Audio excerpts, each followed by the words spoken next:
Welcome to Liquid. Oh my goodness! Look what we got! Look what we got as a background. We have King Nebuchadnezzar seeing the writing on the wall. That's what we got today. Oh no! Oh no! Yeah. I was wondering. Oh my God! Oh, I can see it now. Oh, that's much. This is better. left over from last night's Shock Talk. I can tell you that much. Oh really? Yeah. So that's just what we're dealing with today, Marla. That's what we got. It's distracting. Do we have another shot? You've got Can we a, see? like, head behind your head. I know that's King And Nebuchadnezzar. do I have like a hand right here? Yeah. Do we have other angles? Can you show some of the other No profiles. parts of that graphic? I sue for profiles. Theo. See, look. See, there's the writing on the wall. I've heard that line many Can you read times that, before. Marla? No. What writing on the wall? It's the other shot. No, I can't read a thing. See, it's in Hebrew. I need vowels, number one. I don't know. And number two, no, I can't say. Okay. I can't. I need super duper. So you were talking while in the green room. You were talking about how talented you are at spotting 2-year-olds in the schoolyard. Pardon me. And how beautiful they can be, and saying, that girl is going to be a beauty contest winner. And then soon enough, she became a. How did it go? I'm just saying, when I was in kindergarten. When you were in kindergarten, here I give you. So like I said, I was 5. You were 5. Okay, yeah. and the most I was able to identify the most beautiful girl in class, right? And I went out with her in kindergarten. In fact, I've got a picture I can pull up later in the show of me and her. Can't wait to in see kindergarten. I can't believe you're dating in kindergarten. Go on. And then when we were in high school. Yeah. And you continued to date her all that time. No. It's the longest relationship you've had. By the way. We had a really bad breakup in the summer between kindergarten and grade 1. Yeah. Okay. Because she was going to a different school anyway, and it's a long story. Okay. Kenny, you're shaking your head. Oh, you got off easy. Really? Why? Why? What do you mean? I had one of those kindergarten romance twos, but the thing was she got transferred. They had the morning class and the afternoon class. So right. She got transferred to the afternoon class. That's sad. So I know I'd never see her again. And I tried to hang myself off my bunk bed with my scarf, but I was chubby, so the knot didn't hold. I fell to the floor, and my father came in when he heard the big thump, and I was crying, so I told him what it was about, and he just looked at me, shook his head, and said, "Kid, you got a long, hard life ahead of you." That's for sure. So that's when I learned that love is not for kids. See, I'm just surprised you could tie knots like that in kindergarten. Because even after Boy Scouts, I still have trouble with knots. Obviously, I'm here, so it wasn't such a great knot. That's Kenny Robinson. Not that he tried to kill himself, but that he knew how to do a knot at that age. Yeah. Well, that's so unique of you to think like that. I think Kenny's probably just making that story up. No, it's a true story. I'm sure Sad he's but telling true. the truth. Really? Oh, absolutely. The heart does what the heart does, You didn't know where she lived? She didn't live anywhere walking distance, around me or anything. So just knew. Plus, our last morning that we were going to have together at nap time, she let this guy named Jeffrey Hall share her plaid blanket, and I had to sit there and watch. So that just added. I can't believe they allow that sort of thing in kindergarten. Sharing a blanket. It was the 60s. Yeah. Terrible. It is terrible. Yeah, well, I don't know. So what happened to this girl? So what happened was, first of all, when I broke up with her. You broke up with her? And she might even be watching. Hi, Nancy. That was her name. Still is. What happens, bad breakup. She hated me. We went to different schools. I didn't see her till like grade 7 or 8, and then she didn't pay any attention to me. And in fact, all through high school, she was not very nice to me because I think she was hurt by the breakup. And I actually was very sad because I actually loved her. Oh in my kindergarten. God. I know. Wait a minute. It's hard to say. You loved her, but you broke up with her? He wasn't in love with her. He still loved her. He had love for her, but he was no longer in love with her. No, that's not even it, Kenny. No? It was just, I don't even want to get into it. It's just sad. Peer pressure was involved. Of course. You know what I mean? Oh, my gosh. So I was attached to it. Exactly. Yeah, that's not good. And sorry, go ahead. No, you. Anyways, but in high school, I was I was the president of the student council. Oh and, my God, I'm learning so much today. And so part of the job was involved in picking someone to represent the school in the city to be the Rose Queen, which is the big queen in Welland. Right, even though we don't have the Rose Bowl parade, but we have a Rose. We have a Rose parade. Welland? We have a Rose parade in Welland. Okay. Anyways, so I put a process together to select the girl that would represent the school. In the final analysis, I sort of handpicked who would be it, and I was heavily involved in choosing Nancy to represent the school, and she won, and I think she won. She became the Rose Queen. Oh my God. And all was forgiven? No, interesting, no, because I don't even if she knew if I was involved in Right. that, but. What kind of guy pulls strings and doesn't let it be known? Well, anyways, but what happened was I still felt bad about it the whole time, and then we had a class reunion a couple of years ago, Oh yeah. and I went up to her or somehow. Did she look the same? Did Yeah, she look good looks, she still? still looks great. Okay. Okay. go on. And I the first thing I said to her is, Nancy, I apologize For treating you bad. treating you so bad back in kindergarten, Yeah. and she of course remembered the thing exactly as it happened, and I'll never forget it. and Hugh. but now we get along great. In fact, her husband, she lives in Washington State now. Her husband came here for our Christmas party here at that channel a couple years ago. I can't believe it. Yeah, Oh my God. So did she forgive you? yeah, she Because did. she clearly We remembered cleared it all up. I can't believe We're now she good remembered friends. it. Are you serious? She went home in tears. It was terrible. She remembers this event now? Yeah, About then? of course. I remember it like it Unbelievable. was yesterday, too. Wow.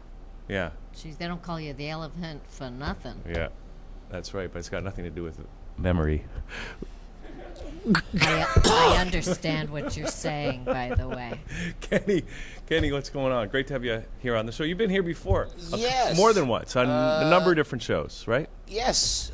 Yeah. Nobody keeps a gig around here. It's always a different co-host or host in here. Well, Or the It's a different, studio. might be a different show, too. Like, I think you were on a different show, not just Possibly. Liquid Lunch, Yeah. but I think you were on Liquid Lunch. I as remember well the before. elevator. The elevator has not changed in 100 How years. can The you forget elevator. that I elevator? just keep wanting to have him take me to Sam Spade's office, please. Yeah. I keep waiting for that to happen while looking for the Maltese Falcon. Oh, Kenny, how long have you been a stand-up comic? I first stepped on stage as an amateur. First time doing stand-up, I guess, was 1977. So I guess it's probably a year or two around the time that you've put in. It's got to be more than 30, 35 years almost. I kind of actually started in 75 at Gene Taylor's Improv at Yonge and Dundas. which Okay. is just not far from here, but it was torn down. Yuck Yucks hadn't been built yet, and then Yuck Yucks was doing the Yeah, basement in the church. Right. Okay. What so you church? started before the church era. Yeah. Then. Yeah. Okay. 'Cause Did it- you do Starvin' Marvin's and all the places where the old strip house guys did? No, but I did open for some strippers. Okay. That was an interesting experience. Nice girls. Like them. No, they're good. But no, other places. You know what? Yeah. Actually, I started, and we really should talk about Kenny, but I started as a folk singer. Okay. Yes. That's why I had the guitar at the Right. beginning of my career, and they would have this comedy night once a week at the folk clubs, and that's how I started. Okay. And then Yuck Yucks and That's and- funny. Yeah. So And then you'd open and close with the guitar and do the little patter in between. Yep. Yeah. And then eventually I dropped the guitar because it was too much to carry when I'm traveling Now, and doing stuff. Yeah, I know this is about Kenny, but did you write material, or did you just spontaneously be funny on stage? I was spontaneously funny on stage, which led me to Writing material. writing material, and what I was doing on stage became the material. Yeah. Yeah. And so, how do you write your material, Kenny? There's two ways. Either I get an idea and I don't write the jokes out like some guys sit there with a computer and da da da da. Yeah. I'll keep a couple of key lines, key phrases, and then I'll try and get on stage in front of a live crowd and try to improvise it there. So. Right. And hopefully the comedy gods are kind and generous, and they bring the rest of the material to me. Do Yeah. you agree? My opinion is not to focus material on things that are really time sensitive, because in a month it's going to be old news, old jokes. No, to me that's You like that? Yeah, I love being topical, because before that was like just sexually explicit material, which is timeless. And how much of myself do I really want to open to the audience about myself? So, for me, topical material, what's going on in the world, it's and it's always great, because the United States, they're going to have another president you're not going to agree with. They're going to be involved in another foreign war somewhere you're not going to agree with. There's always going to be issues of race happening somewhere. There's always going to be issues of sexism or homophobia happening. There's always going to be politicians that are caught lying or dirty. So everything new is old. It keeps the wheels keep on turning all the time. Right. And when you started your career in the late 70s, and then you were doing, the open mic night, and then you working up, and then soon you became a feature. Would you say that your comedy material was mainly on the edge? Oh, from the beginning. I started out doing impressions, and then after I ran out of the 4 or 5 voices that I could do without making myself shudder, it was all edgy. Because the reason I even wanted to be a comic was from listening to the old Richard Pryor albums. Right. So I had very little interest in anybody else doing stand-up. During the Wild and Crazy guy time, I had no time for Steve Martin. It's just like, yeah, okay, but he's not Pryor. So anything, so then of course you pick up some Lenny Bruce and you start to listen to a little bit of Carlin and then what have you. But, for me, and then Red Fox. But for me, it was, if it wasn't edgy, I had no interest in listening to it or performing it for the most part. No, Richard Pryor was great, but I was a huge Steve Martin fan as well. And George Carlin, those Carlin I learned to appreciate later. Steve Martin, I can appreciate his brilliance and his genius, but See, he makes me laugh though. Yeah. And so does Richard Pryor though. Richard Pryor is totally awesome. What was it? The edginess? Yeah. That really attracted you to him? Absolutely, because he was talking. The guy grew up in a whorehouse, so he talked about that kind of thing, and he talked about being arrested. And he talked about how your wife or your girlfriend says things to you when you're behind bars, and about getting beat up when drunk. And about taking acid and thinking he was going to die that night. So he, to me, he was talking about real life things. So for me, that was the real issue about it. And as I'm sorry. Yeah, go ahead. As your career progressed, did you make a conscious decision to switch gears and not be just so edgy and just so? Well, I still like to keep the political material edgy. It was funny. I had a meeting with one of the emperors of Canadian comedy, and they said I'm a very hard act to book because I'm too old for their demographics and too edgy for their corporates. So I started giggling that they just told me that I was old and edgy, which I think you'd like to be. Yeah. They usually say as you get older, you lose your edge. Right. So here they were saying, well, you're too old and you're too edgy. So I walked away kind of with a backhanded compliment. I don't know if there was an explanation they were giving me or was a compliment I took. Well, do you have a clean 30 minutes? I have a clean 22. Yeah. I've been working. I was working the cruise ships from the end of November of last year to the middle of July this year. And you have to do how many minutes for the cruise? Supposed to do 30-minute shows, and did 5 shows a week on the shows. So just one show a day? Sometimes you did 3. Some nights you did 2 dirty shows and 1 clean show. But the clean show, you had everything from 4-year-olds till grandparents in the audience. And the dirty show? I actually had trouble for being too dirty on the dirty show. So, but I did material that was okay on some ships as clean or PG, and then I did it on another one and got in trouble for it. So, even my PG gets me in trouble. Yeah. And then with cruise ships, you can't really do political material because you have everybody from all over North America, primarily United States. And the first month doing them, I felt like I was just telling fart jokes for McCain voters. Yeah. If you wanted to anger them, you said something good about Obama, and and you'd hear the hissing and the slurs and everything else come from the room. So very conservative. There was one family in the front row. The daughter just had a birthday or just graduating high school or something. Her plans were to go to a Bible college, and I said, oh, and she's going to study to enter the ministry. And I go, isn't that nice? And the brother was there, and I said, when do you graduate? And he goes, in 2 years. And I go, what are your plans? I'm going to join the military. Mm-hmm. So it was everything conservative, waspish, Ohio Republican voting, mother and dad, son and daughter sitting there in the front row. Right. And my instinct was to take a shot at them, but the room's applauding this, So you go, well, that's great. Aren't they wonderful folks? And then you say, okay, let me, just for one ratty, bratty kid to yell at something at this point to save me, but it doesn't always happen that way. That raises an interesting point, and that is... this better be interesting. Okay. Well, I hope it is. Okay, let's But, do you find that there's a big difference between, say, Canadian crowds and American crowds? Because, when you talk about a crowd like that, I don't really envision a Canadian crowd. I would find like an American crowd more opinionated. You know, unless of course you're talking about being anti-American, then the Canadians get pretty vocal about that. But yeah, they're more opinionated, and you know, you're either on the left or you're on the right. Whereas Canadians tend, I think, to be more indifferent, I would say. Like I think in Canada you could make those kind of jokes and you're not going to get half the audience up in arms against Absolutely. you. Where you That do comes that from down indifference. there. Yeah. That's Indifference, yeah. that's a result of that. You know. I like that. Yeah. Kenny, am I mistaken, but have I not seen you on television? Yeah, in fact, I mean acting. I just did that. Well, I just played one of the Santa Clauses on the Russell Peters Christmas, Russell Peters Christmas that was on CTV. I saw that, or I saw a little bit. I don't know if I saw you or not. Angelo Zarukis and I were in a foot race dressed as Santa and a couple of other episodes. Oh, okay. Angelo Zarukis. Oh, okay. Yeah, if you saw him, you know him. And yeah, there's been some acting work. I guess I've got something on CBC coming out soon. It was a Stephen Leacock book that they did a film of, and then You were in that? Yeah. What was the book?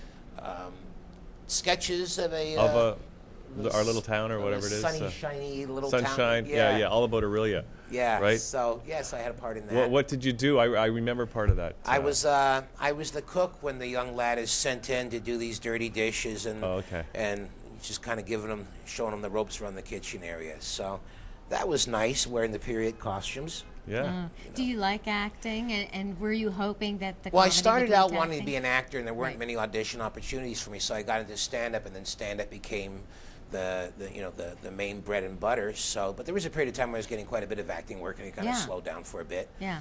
So, you do the auditions, and they already have their mindset, kind of what type they want or how they want it. So all you can do is hope that when you walk in with it, you are the one they're hoping for.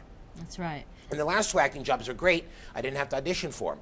Yeah. So that's only happened twice, but Because they requested you. yeah. Yeah, Yeah, those are the that's- best. Absolutely. So much less pressure on those Those ones. days are gone most of the time now. Yeah. Wow. So have you gone to Los Angeles? And I spent a week there, but no, I never.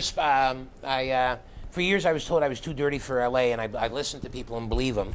And then by the time I said, let's Sam take. Kinison, how can that be possible? Well, Kinison came and died, and then there's the political correctness, anti-dice backlash. Yes. So Yeah, there you there's go, that window anti-dice that was open, Right. and I just didn't get in there before they slammed the window down again. So, So now you are too dirty for LA again? Is that no, the but deal? now I have children and an ailing wife and ailing mother and a angry wife. So How many kids do you have? Just three. Just three. I'd like to. Three more than me, baby. I would have had hundreds if I had the money. So How old are they? my oldest just turned 21. She just got back from. She went to visit her aunt who was making a film in Denmark.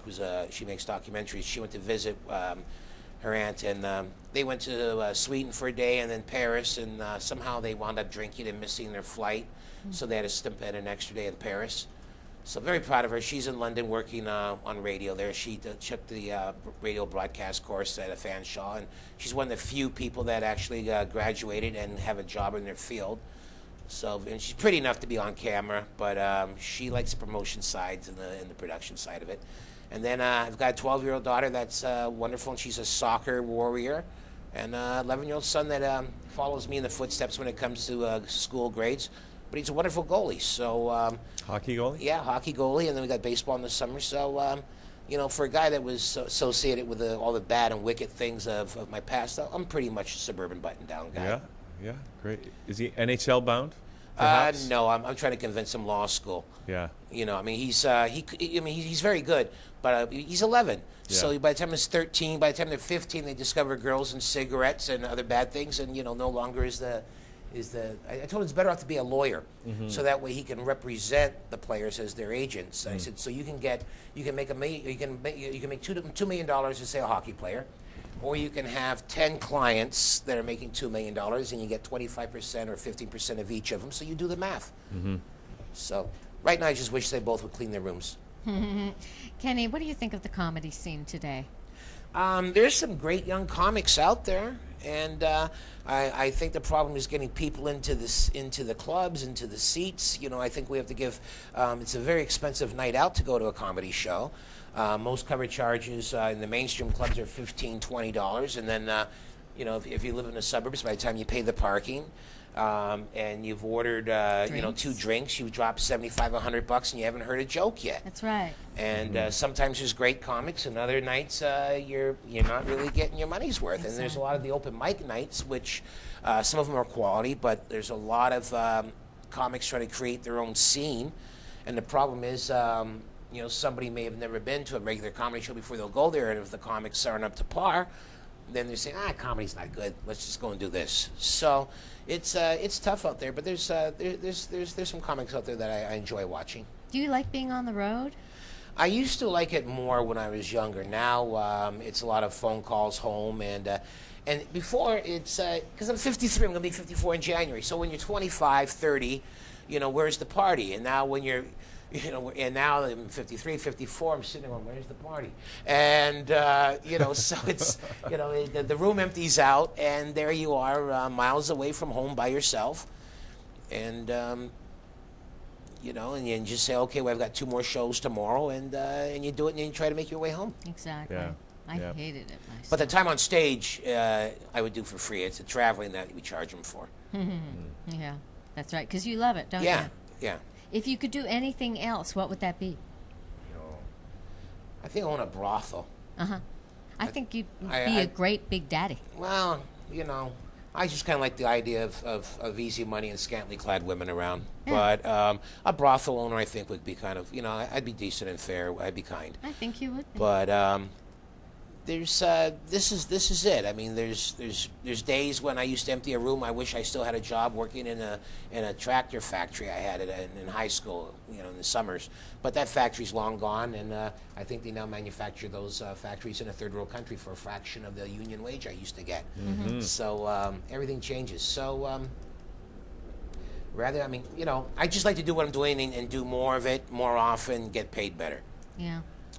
Now, do you ever think about, besides doing the stand-up, about using your comedic talents in another direction, whether it be screenwriting or writing a book? Or I don't have the discipline to be a screenwriter. I mean, I've got all kinds of outlines for projects I'm supposed to pitch, and I never get around to it. I don't have, you know, I just don't have that discipline to sit there and bang it out like some people do.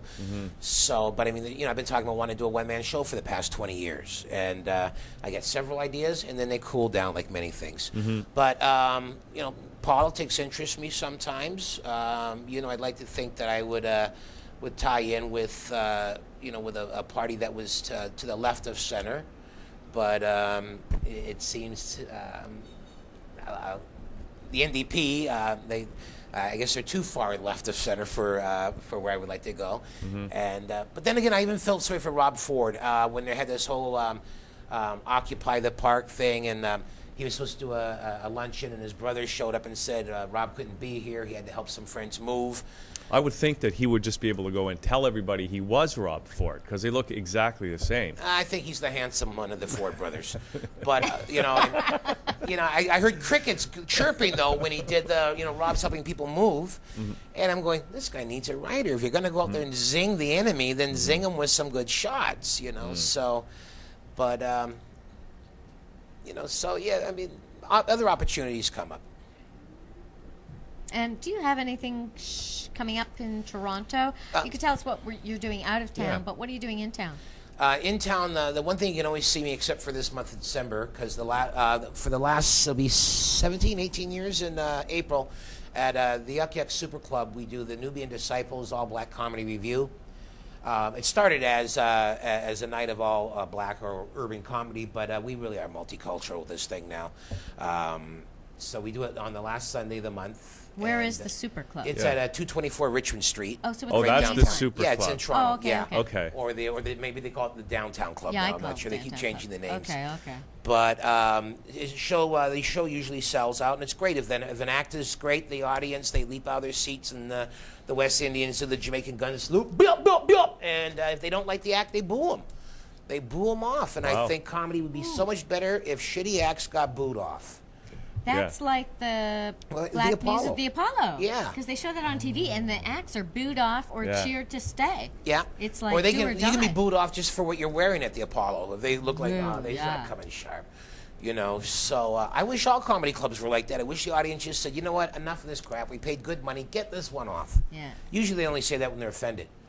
But as opposed to not being entertained or being lulled into a sleep by the act that's on stage. Now, is that because the audience is mostly a black audience? It's predominantly black audience. I don't know if that's the reason they boo.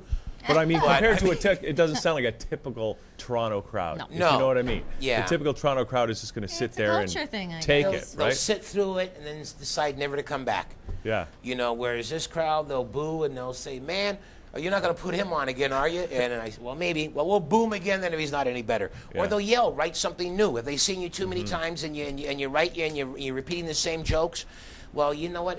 Too bad.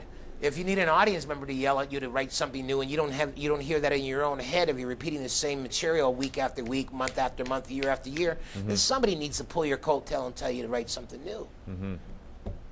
Kenny, I think you should. I have seen you act, and I really think you should do more acting. I know it's not always just up to you. I No, think you it's should the write casting people, I yeah. know. And I used to have this joke. My mother would say, "Why aren't you getting more work? You know, you should get a new agent. You're not getting any work." I said, "Mommy, it's not the agent. It's the casting directors. Yeah. They keep saying the same thing. I'm too short. I'm too fat. I'm too ethnic looking." And she says, "Oh, I suppose that's my fault." I went, "Well, yes, it actually it is. It's called genes." Well, it's like Martha Chavez, funny comic originally out of Montreal, then Ottawa. I think she lives here again.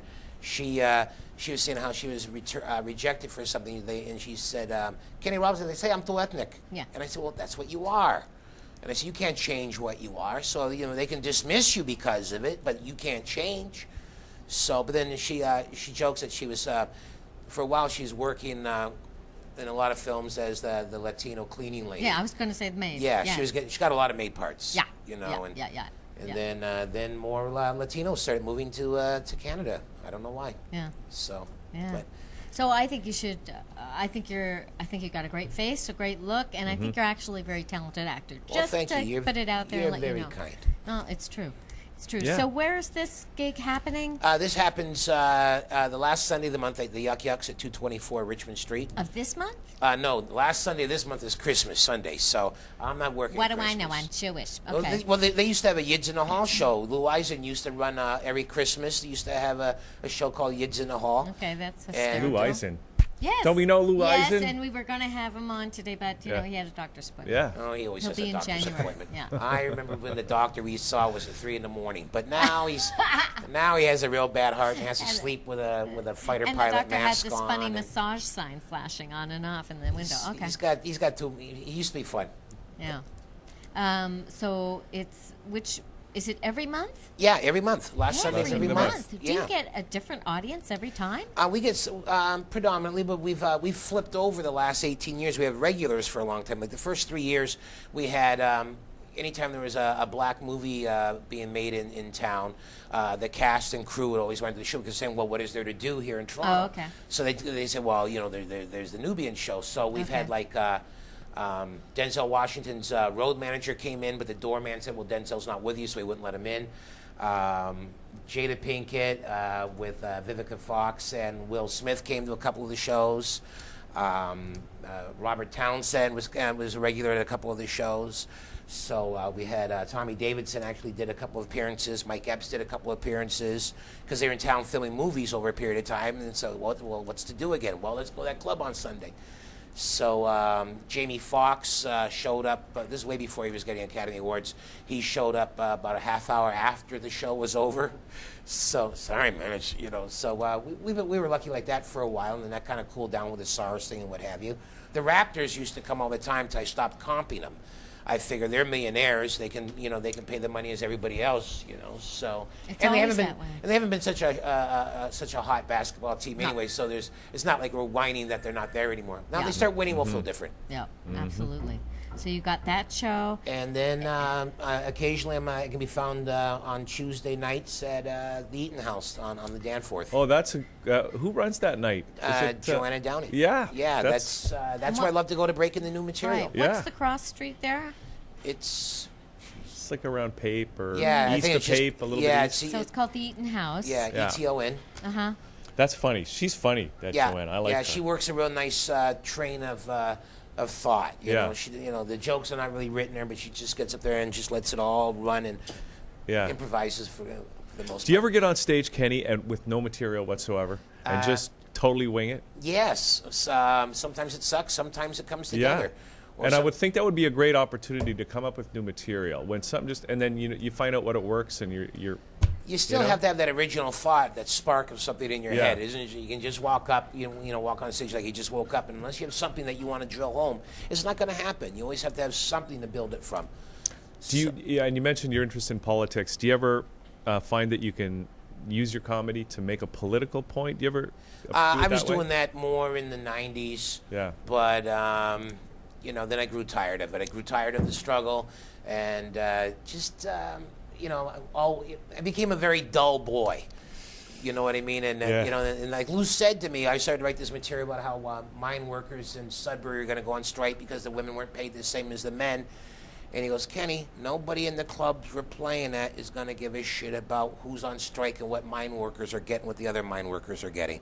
I went, you're right. What's wrong with me?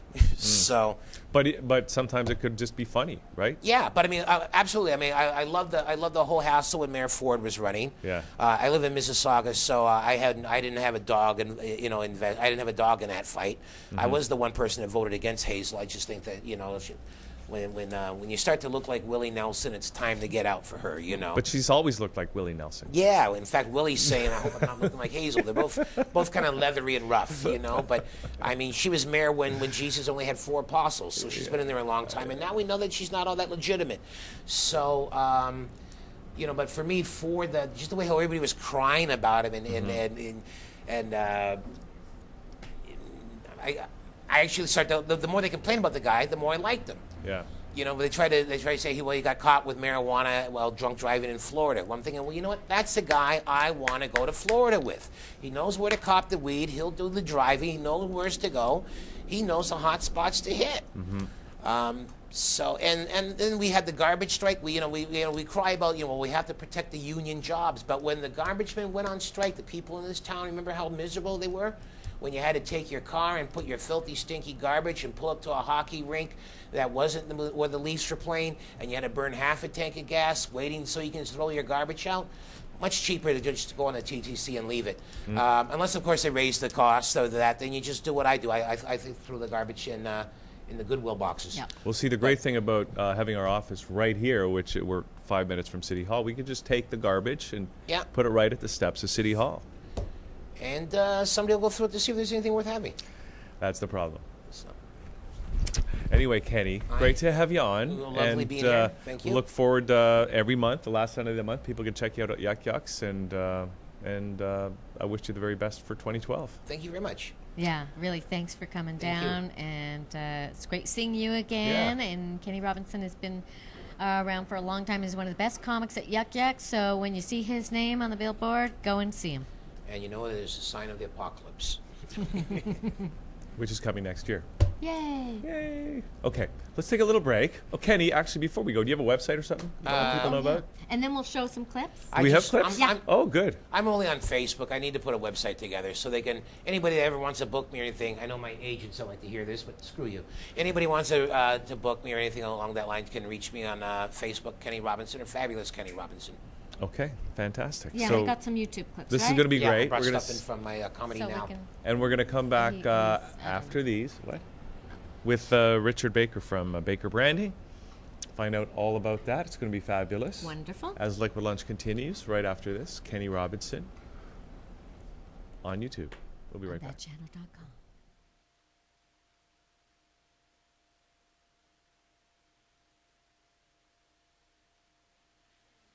Anyway, just curious. Does anybody here have their tongue pierced? Anybody?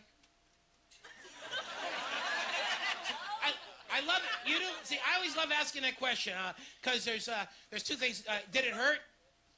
No, see, I hate you, okay? Always, no, it didn't hurt at all. I know when I'm eating a slice of pizza, I bite my tongue and that bastard rings for 3 weeks, okay? And what was your parents' response when they seen it? They weren't happy. They weren't happy. No, I don't think they would be. I can't imagine a father seeing his daughter with a pierced tongue being very happy about it. Hey, honey, come here, quick, quick, quick. Look at our little cocksuckress, huh? Why, the apple doesn't fall very far from the tree. Well, maybe someday our little girl will grow up and make us really proud and blow the President of the United States. A parent can only have hope and dreams.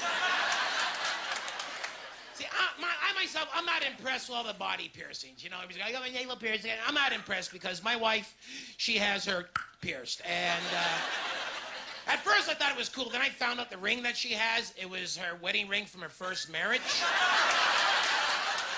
So when we got married, I refused to buy her a ring. You know, and she said, you're a cheap bastard. I said, I'm not a cheap bastard. I just see how you treated the last ring somebody gave you. And if things don't work out, I don't want anybody polishing my gold. So we compromised. I got her a really cheap one that'll turn your pecker green if it goes anywhere near it. So apparently I have control issues. Thing is, though, I just don't get this whole pierced tongue thing, you know. I've been receiving oral pleasure since 1975, and never can it be said that I failed to have an orgasm because somebody wasn't thoughtful enough to have a piece of metal drilled through their tongue just to satisfy me. Now, maybe I'm just old-fashioned. Maybe I'm just not down with this new age high-tech knob gobbling that's going on. But I never needed a metal prong on the bottom part of my shaft going back and forth like it's a scratch and win lottery ticket to make my marbles yell bingo, okay? All I ever needed was a willy mouth, some snake-like tongue action, and some ears to yank at the moment of truth. Because I don't need accessories, I need accessibility, man. I don't need bling on my ding, I'm okay with that. And the only thing that riles me more is when I see the young guys with their tongues pierced, because they're so cocky about it, you know? It's like, oh, the chicks really dig it, man. The chicks really dig it. And I say, you're just a lazy little slug that doesn't want to put the quality time in it takes to take care of his gal properly. I'm not impressed, kid. And in the world of cunninglingers, you're using Cole's notes, man. You're cheating. And then I gave him the line that every old guy gives a young guy. Kid, when I was your age, we didn't do that. You know why? Because we took pride in a job well done. If I had a chance to munch down on little Molly's muffin, I had my nose against her grindstone, and I didn't come up till the job was done or her parents' car was pulling into the driveway. And if she did have anything on the tip of it that caused extra friction, it was a popcorn kernel.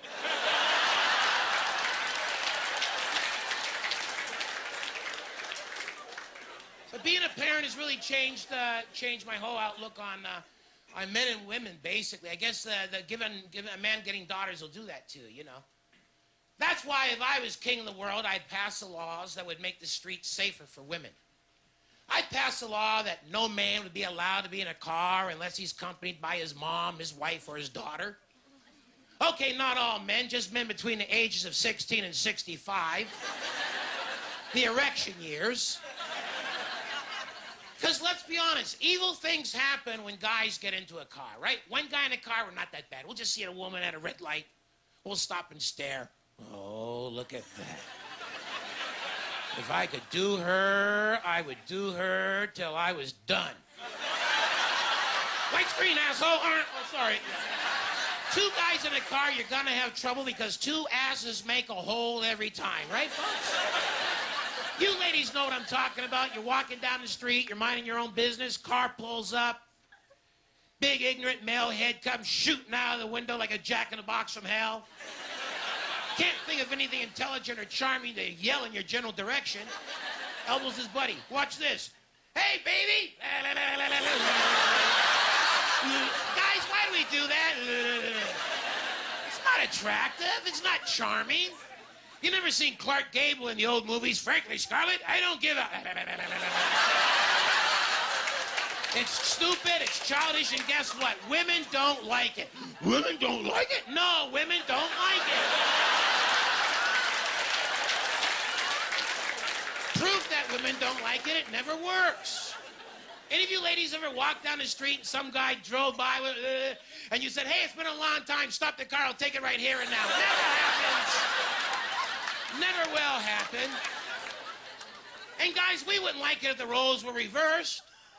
We wouldn't like it if women got all liquored up, drove around in cars, yelling dirty, nasty, sexual things at us.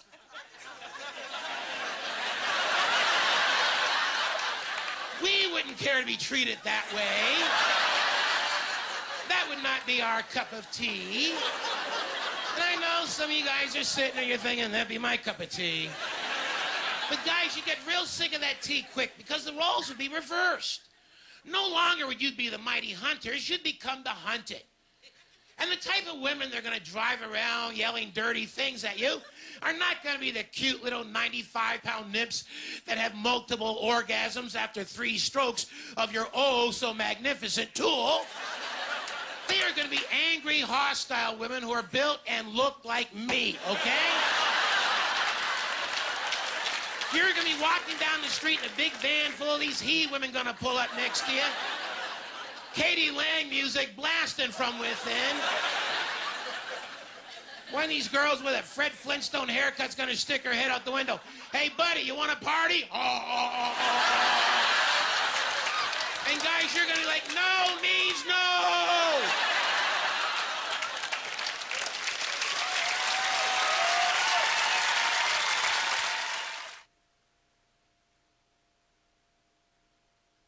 So, yeah, we didn't know that was going to be the edgy, dirty Kenny It was Robinson. good. It was but it was, good. yeah, funny stuff. Good So we'll stuff, just good stuff. take out all the bad words in editing. Yep. Okay?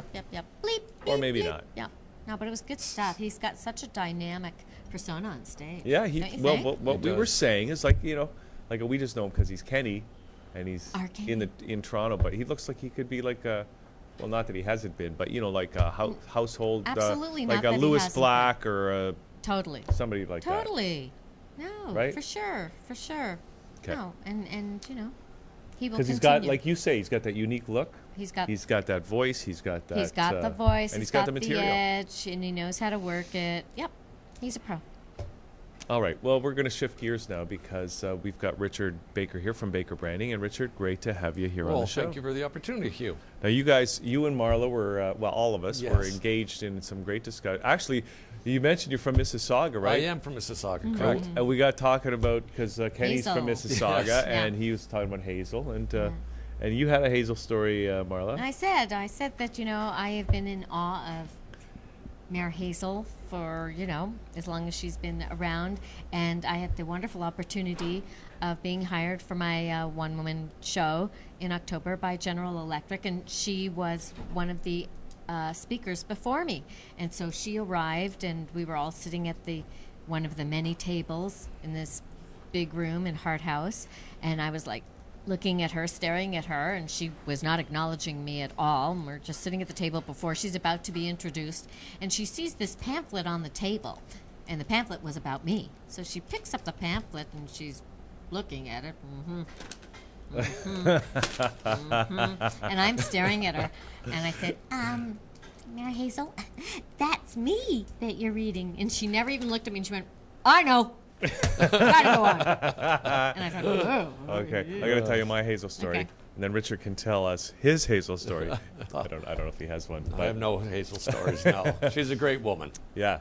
Well, she's done a great job with Mississauga, but let me tell. So anyway, my band was playing at some fundraising event in Mississauga in the summer. It was a big for cancer, and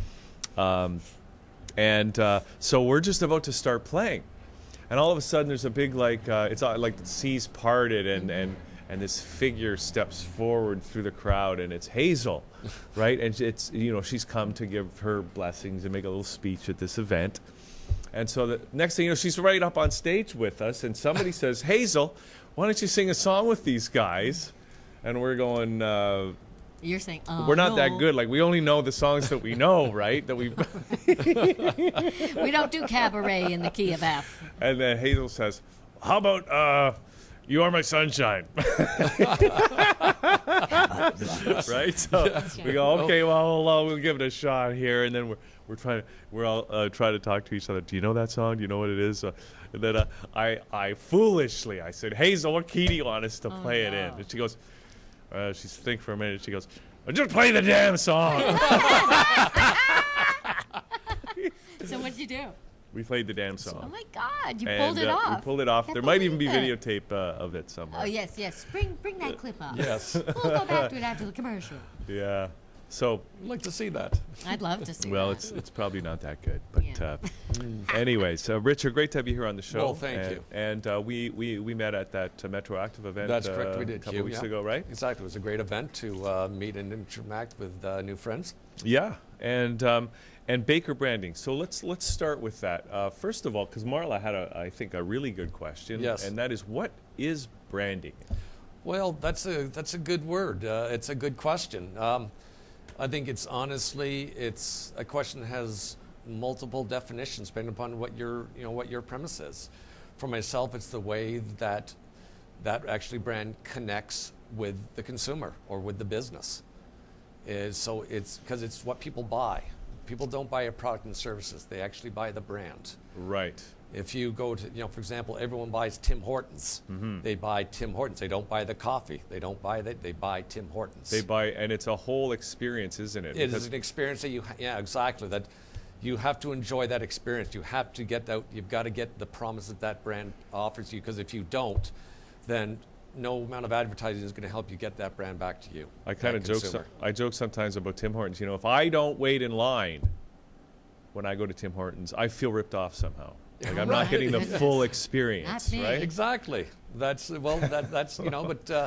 Tim Hortons, is got a great brand, and they Yeah. second cup Starbucks. Starbucks is another great brand that they've done a great job. And then they Distribution changed their themselves. emblem, whereas they took off the name and just had that Yes, they figurehead, well, which I didn't like. yeah, well, I I didn't like can't that speak for decision. them, so what it's a change in branding culture. But why change something that's working? Well, people do it all the time. Think about the Coke. Remember the new Coke? Yes. I mean, I don't know what was going on with all of that. Yes. Well, brands must evolve to keep up with to keep going because a successful brand is timeless. Yeah. And because it is unique and different, and so if the business works on it, their brand will stay relevant for a long period to come. But they can make mistakes. Like I They think. certainly do make mistakes. Yeah. Oh, everyone makes mistakes. Mm-hmm. Certainly, everyone makes mistakes. I had the privilege a number of years ago to marketing Tabasco brand pepper sauce in Canada. There's a brand now that's like 160 years old, and it's still privately operated, privately owned by the family, I love that. the McElhaney family. And unlike many other small brands who have now actually been sold out to the bigger brands, that they still, are maybe the number one hot sauce in the world today. That's fantastic. I love hearing those stories. Like, is Buckley's a private company still? Buckley's cough syrup? Yes, I'm not 'Cause he too sure. talks on the They're a commercials. great brand as well. That I remember And they're honest. We taste terrible, and we were. exactly. And I love the owner's honesty. Yeah. And that's what was That was makes so me wanna buy and it. that was so great about it. I'm really not too sure because unfortunately I don't see those commercials anymore for Buckley's. Yeah, yeah. me neither. But they have some new products coming out, liquid they? gels. Yeah.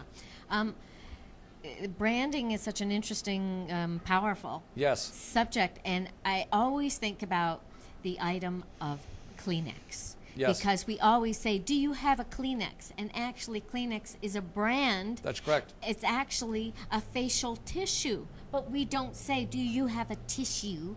We say, do you have a Kleenex? And that's how powerful that brand became. Isn't that true? Well, very much so, and because they've done a great job as well in building up that brand identity, and it got around. They positioned the product, they positioned their brand properly, they brought a personality to it, and they had a point of differential, and so those are the key aspects to a great brand. Is what I refer to as the 3 Ps, and in particular, more personally, when it comes to the personality, because that's what people buy. Yeah. They buy the personality. They buy the emotional values that you associate with that brand.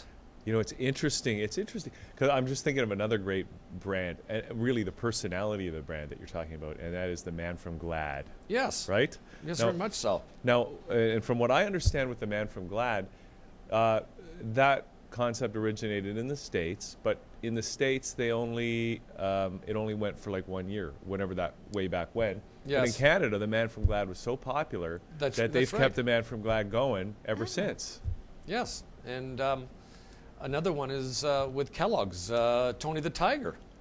There was a great brand, you know, to go right there, and I think that I believe Kellogg started to bring it back a little bit because people They had an, oh, sorry, people associated Kellogg's with Tony the Tiger. Yeah, yeah. because they're great. Great, exactly. And then the voice actor died, and they Oh, had yeah. to find a new I voice. heard the new Yes. voice. It's not yeah, as good it's as not the the old same. voice. It's no. like when Fred Oh, yeah, yeah. Flintstone The new Fred died. was and, No, you know, they had to branding get is a wonderful world to be in because it is a business's most valuable asset. Embrace it, and embrace it and build upon it. Now, I, you know, when you talk about some of these stories of some of these brands, I almost part of me thinks that in many cases, a lot of that is accidental. It's not planned, and you can maybe correct me if I'm wrong. But you know, Kleenex got lucky that the culture adopted that brand name as an actual word in the language. You know, Yes. and because you can't count on that, you No. have to. You might adopt some strategies, but ultimately it's up to the culture or up to people to accept that. That's correct, exactly. All that the organization can do is position their brand against the competition. How they are then perceived and how they're positioned in the minds of the consumer, that is up to the consumer himself. So all I can do for business is position them against the competition. I can't position them in the minds of the consumer. Now, there's another product. Correct me if I'm wrong, but it's fridge. Put the food in the fridge, and fridge is part of Frigidaire, which is a company. Frigidaire Correct. made ice boxes, Yes. and we, for short form, would say fridge, and that's become the lingo of what you would call. I don't know what else to call it, but your fridge. Right. That's because Well, of Frigidaire. There was the other, the lonely Maytag man. Oh yeah. And that really helped build up that image as a washer and dryer that would never break down because he was so lonely because no one ever called him for service. And that really helped position them as maybe the most durable washer and dryer Yeah. out there in the marketplace. Absolutely, and you still think that way when when you're looking into those Right. appliance And, decisions. and I missed the Gordon jump from, Oh, see, Gordon. Well, he was before the that was placement, Jesse yeah. White, Yes, very good. right? Very And good. Jesse White is the archetypal Yeah. Maytag repairman, Yes, right? and so I believe they started out with a new actor or actress, and I don't think they caught on as well. Well, Gordon Jump. See, It when he didn't. was doing, I was thinking WKRP. Exactly. Yeah. Right? That's right. Great show. Yeah. Exactly. The general manager of Yes, a radio yes. station that just Like he couldn't. He for himself built such a strong brand Yes. as the station manager of WKRP that it was hard to That's right. rethink of him Rebrand as, himself. Yeah. Reposition himself. Yeah. Exactly. So, and that's a good point, that the branding concept is, for a business, but also people, in a Correct. Very sense, much have their so. own personal brands, right? Well, again, I'm right now. We're trying to connect with some real estate agents, and what I'm trying to do is recognize that Remax Royal LePage, they're their corporate brand. Each of the real estate agents is their own brand. Yeah. And they have to brand themselves properly, and how do they do it? That's the big question, because there's so many real estate agents out there. I meet so many at all these different events. Like you probably met at the Metroactive event, Hugh. Probably met 2 or 3 real estate agents, and it's like, how do you distinguish between one from the other? And again, it's all gets down to how they're going to position themselves, their personality, their board differential, and their promise. Well, and I'm thinking about the one real estate agent that jumps out in my mind who's really branded himself well is Brad Lamb. Yes, Of very course, much so. I don't know if the condo guy, and I remember there was posters of him, his face, on Yes. a lamb's body. So how Yes. can you forget that? and I've got a great I have a great business partner in Richard Dolan, and with the U.S. Property Shop, and he's doing a great job building up the U.S. Property Shop brand in the marketplace today. Yeah. So now, now your company, Baker Branding, what are the services that you offer? Do you offer this kind of brand strategy to small and medium-sized businesses? We offer, well, first and foremost, we're a fully integrated branding and marketing service. I have actually a strategic alliance with a gentleman by the name of Mr. Javed Khan from Impression. www.impression.ca is his website. And he is a great gentleman and a very intelligent businessman that I've hooked up with. And so we're working on a number of different projects right now. So, but firstly, what we try to do, is create a distinct brand identity for small and medium-sized businesses that be more resilient and particularly more profitable during these tough economic times. Okay. We recognize that their brand is the most valuable asset, and we want to build upon that. So what does that process look like? You go into a company it starts off really first and foremost in fully talking with the owner of the business and really find out what is his vision, what's his mission, why did he get into it, what is his point of difference, what do you think his point of differential is? It's talking to the employees, and employees are the greatest brand ambassadors for your brand, and yet I've found many small businesses don't understand that, and they don't relay the message of that brand down to those employees. So when they're out at events like we were, they can tell the story as well. So it's so important to make sure that all your employees are up to date with what your brand strategy is. And so then it's also talking to your customers and talking with your customers and find out what do they think your point of, why do they deal with you? What was it? And what is it? Is there, what did they promise you? And are you living up to that promise? A lot of them is actually then, Hugh and Marlo is actually then going on the internet and doing some research against the competition and find out exactly, what's the competition offering? How are they positioning themselves right now? And how do we stand out against them? That's probably one of the keys, is to check out the competition. But is your process not only to interview the owner and the employees, but if they have a product, for instance, food, yes, or a box, to check it out? Oh, very, very much so. It's very, very much so. Because the message you're sending out has to resonate, again, the 3 Ps, the promise, the point potential, and the personality. And so many websites, don't do that properly. They go ahead and they start talking about, unfortunately, the products and services. And there is a shift right now from a product-centric brand philosophy to a customer-driven philosophy due to the internet today. And it's no longer can you dictate to the consumer what your brand is all about. It's now a two-way communication process. And it's listening to them and understanding exactly what is it that they would like to see in your brand. And so we're now working together to enhance your brand image. I mean, that sounds like a major change in the way that you need to think about brand and brand strategy. It is, and it is a tough one because many small businesses are still on a product-centric, because they could be. It was, hey, I've got the greatest product out there, and it's the best product out there, and you have to buy it if you want it. Today, with the social media world and with e-commerce, that's no longer, I can get anything I want now off the internet if I want to, but more importantly, I can even share a message of a bad experience I might have with a brand. And that can now be a wildflower, that can just grow so quickly. Right, and we've seen cases where companies have been really injured or hurt by a bad story going viral. Right, exactly, very much so. And I find many small businesses, and research backs it up, that around 75% of them still don't believe that consumers are using the social media world to learn more about them. That's a fact. And the other scary fact is that also, if you're even going for a job interview today, 80% of hiring managers are now researching you on the internet prior to you coming in for the interview.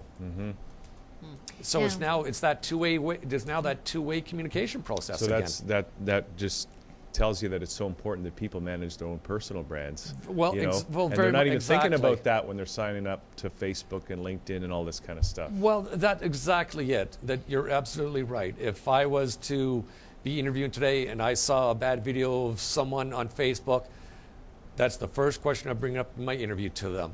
And do I want them representing me that way in my business? No. And so they got to be very careful today with the social media world. Yep. That yes, it's now open to everyone. So when you're working with a company and trying to work with them to establish or enhance their brand Yes. in this new environment, like how do you do that? Because it's, as you said, it's not just about presenting the brand anymore. It is a two-way street. And how do you manage that whole dynamic between the consumers and the company that's trying to manage its brand? Well, you got to remember, first and foremost, after the brand image is done and we've got the branding done, now it's the second stage is the marketing plan. And the marketing plan is then, there's a great quote out there, a goal without a plan is just a wish. And again, that's the second big major challenge that small business encounters, that they don't have an adequate marketing plan for their business to move forward. And so that's where we help them. And so it's all, again, relevant. And when you want to get into the social media world, you've got to recognize, okay, first and foremost, who is your target audience? Everyone is not your target audience. You must have a distinct target audience. You must break it down by behavioral, geographic, psychographic, different segments. You now break it down to become much more finer to it. And then you must find out where are they on the social media world. And so, you may, for example, Facebook may not be for your business.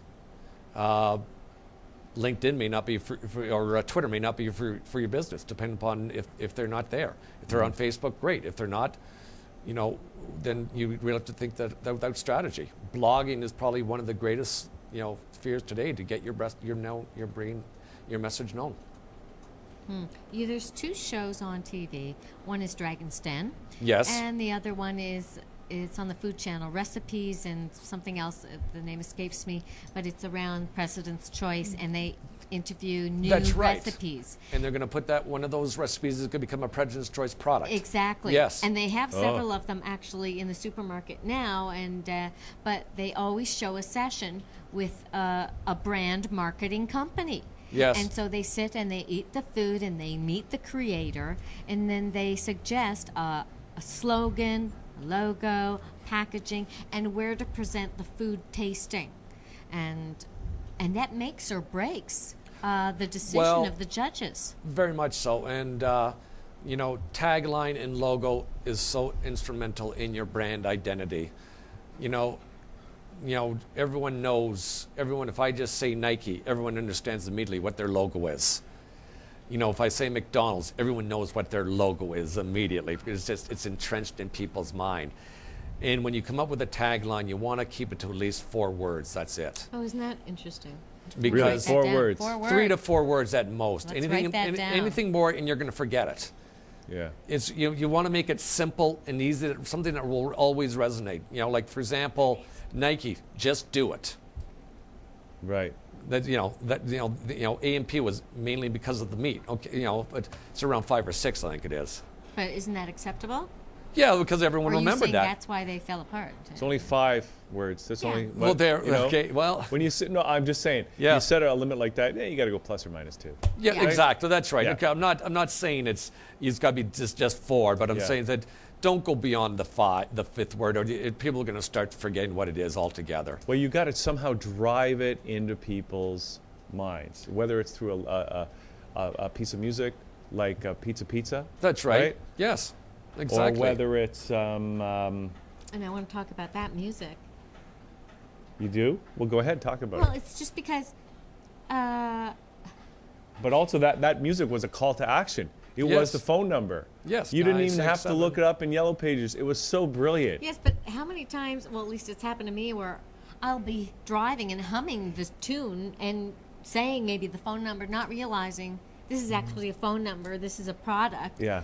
Right. And not realizing that, oh, I didn't know that tune was for that company. And I sing it all the time. Exactly. Yes. No, but it said you want to make sure though that your brand logo. PCO, Yeah. the exterminators. Yes. PCO, Yes. PCO. And That's right. I'd be singing it, but I didn't know. And then I was going, I wonder what company I can get to kill the bugs in my apartment, and I couldn't think of a company. But I'd be singing that Well, that song. didn't work very well then So for you. and that's the problem that I find sometimes with advertising. Well, for example, I'd say, banks have done a great job in rebranding themselves away from being called the Bank of Montreal to now BMO, or, Toronto Dominion now to TD. Everyone now refers to, TD. Everyone refers to BMO. Everyone refers to Hudson Bay now as Oh my God. HBC. Speaking of BMO or And I Bank say of Montreal, ing, and everybody goes, "What's ing?" I went, "Ing." yeah, ING Direct. Well, Yeah. what the heck was the Bank of Montreal thinking a couple years ago when they did that M-Banks thing? Do you remember that? That was a massive exercise in brand change, and that didn't work. M-Banks. I can't speak for that. I Do you don't. even I don't remember? remember it. I No, don't I remember can't it either. remember Isn't it. So that- do you remember- Are you sure you were on this planet? I mean, nobody remembers it. Yes, it was this planet. Okay. Okay, go on. Go Okay, on. I'm looking out the door. There's somebody at the door. It's okay. Don't worry Nobody's about it. paying attention. We're on the show. Okay. So with this new environment where we're dealing with the two-way interaction, correct. like what do you do? Do you then have to suggest a social media strategy, or how do you manage that? You have to. You have to find a way that you can actually offer up a website which can, ask for suggestions and ideas, from your consumers. I know Dell Computer has done a great job with that. They've done a fantastic job. They've really built a customer-driven branding philosophy, and so for my clients, that's exactly what I'm trying to push as well now. Is engage in the social media world. To me, it's why do you not want to engage in the social media world? One, first, it's not going away, and secondly, it's leveled the playing field to go against the big boys. You no longer now need those $1 million budgets to spend on a 30-second commercial on the Super Bowl. Those days are gone. You don't, that, sure, Pepsi and Coke still have that money, great, fantastic, good for them. They built great brands and but the small businesses can now just be as creative. Think outside the box. That's exactly, what we try to bring to our customers. Think outside the box. Challenge the status quo. Think creatively. That's one of our philosophies at Baker Branding. Think creatively is the life force for small business to feel their competitive edge. Now, would you agree, perhaps, that Apple, at the beginning, was one of those companies that they thought about this perfect apple? They must have gone through 200,000 graphics and then picked, no, this is the one, and this is the bite that we need out of it. And they start with that. And that logo, you will see it in any TV show, in any movie set. Oh, they're using a Mac. I would have, would have paid any money to have sat down for 5 minutes with Mr. Steve Jobs. Yeah. And to learn and to just ask him just 5 questions to be able to get his thoughts out of his brain. He was such a magnificent man, a CEO for that organization. And, and their counterpart, if you remember around 3 weeks ago, a month ago, was Rim in Motion. And their Blackberries were down for 2 or 3 days. And yet there was no real word came out at all from them. And that really, and that message got out. And that's really that they took a little bit hit on their brand image as a result of that 2 or 3 days when the BlackBerry wasn't working properly. Which goes to that point about the interactive correct. communications environment now, where if a company or is not participating in that social dialogue, other people are going to carry on that Very much so. conversation without your involvement, and Yes. you've got no input therefore. Maple Leaf Foods came through that very scary bacteria with their meats, and their president was forthright in admitting they made mistakes. Yeah. He didn't try to hide it, and they got out of it. They got out of it because their president stood up, accepted accepted failure, accepted the fault, and said, "We will do better. Right. We will ensure this never happens again, and our distinct apologies for what this did for you." and started to talk about all the different changes they're now going through to make sure that can never happen again. And Yeah. there was a prime example of a gentleman that listened to their Yeah. customer, and he took it, and he accepted the mistakes they'd made, and they moved on very successfully. I think that happened in the States. Jack in the Box, one of the big hamburger chains, also had a problem, and they survived, but it was bad for, like a year, and then they came back with a new campaign and such. Richard, I wanted to ask you, do you encourage your clients to look for music tag that's catchy, or do you say, let's stay away from music things? I think there's some relevance to that. As we talked about pizza, 9, 6, 7, 11, 11. Yeah. If they've got the budget for it, I'm not, again, small businesses and large businesses, their budgets are not as big as, as the big brands out there. So we really just, take it one day at a time, and really just trying to path out the best path for them to get their brand name known out in the marketplace. Well, 2.5 Men, Charlie Sheen's character, Yes. is the composer for commercials for products. Yes. And Very much so, yes. I mean, they still have a place in marketing, but I'm just wondering, is it a powerful tool? I mean, I know it can be a very. It can be a done very. it in a I long think time. it could be if you put it onto YouTube, because YouTube is now is the second or third most searched website on the internet now. For, for researching anything about a brand. And so, if you're lucky in that it goes viral, then that's not a strategy, it's not a tactic. That's a lot of it. A lot of that is luck, as we talked about earlier. Yeah. But if you get that, then boy, your brand is going to resonate with people for a long time to come. Okay, Richard, I've got a question, because it seems that a lot of people are wrapping their heads around the whole YouTube and the whole YouTube experience and Yes. video and stuff like that. And a lot of people are trying to figure out a formula for making something going viral, whether that be a piece of music or a video or something like that. Do you have any insight about, like, is there a formula for making something go viral? I think for myself, it's make it funny. I think if it's really funny and it's so funny to want to watch and all that, then I think that will definitely go viral. That's so I'd say that's one of the. A lot of it, I think, a lot of it just comes down, I think, luck as well. Luck. In the timing of Yeah. it. But certainly there's a lot of skill that has to go into making that YouTube and making sure that it resonates with people. And if it does resonate with 1-2 people, then it will go viral. So to myself, it's put some humor into it, and especially in my view in today's global world, all we hear from the newspapers and the television shows is all the negative news going on. So why don't we try to bring some humor to our life, and try to at least put what's going on in the world behind us for at least 24 hours. Yeah. Also, America's Home Videos show. Is it America's Home Videos? America's Funniest Home Videos. Yes. That's what it is. For Yeah. most people actually, although they're laughing, is somebody falling. That's somebody right. hitting themselves. Sometimes I'm worried that they are making their kids fall or stepping on a rake and then hitting in their head on purpose, like so they can get on the shows. Or And I would hope that's not the case. I would But you're right. I've watched some of those, and I too said, okay, they're funny, but but it's like, some of them are scary. yeah, Yeah. Some of them are very scary, especially when they're like they're dealing with little children. yeah. Very much I think one of the other components about what makes something that goes viral is it's a mistake that happens. It's something that's unplanned. That's right. And that's why we do the show like this, because anything could happen. Oh, the God, At and any it moment. does, and Yes. it Yeah. does. And if you took, let's say, Hugh and Liquid Lunch, and they came to one of your meetings at your company, help us, what would, in your first impression here, be one of your ideas that he could use to market himself? Honestly, to me, the personality is fun and enjoy yourself and have fun, and this is what I'm having. And Hugh's email to me 2 days ago said the same thing.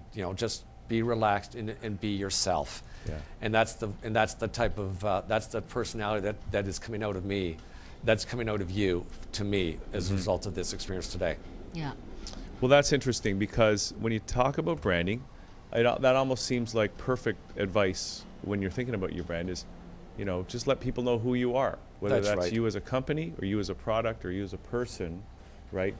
And the idea is to then convey the message of who you are accurately so that the message accurately reflects the reality Right. behind it. Exactly, that's right, for sure. And I had the pleasure of listening to the Chief Marketing Officer for Virgin Mobile here in Canada.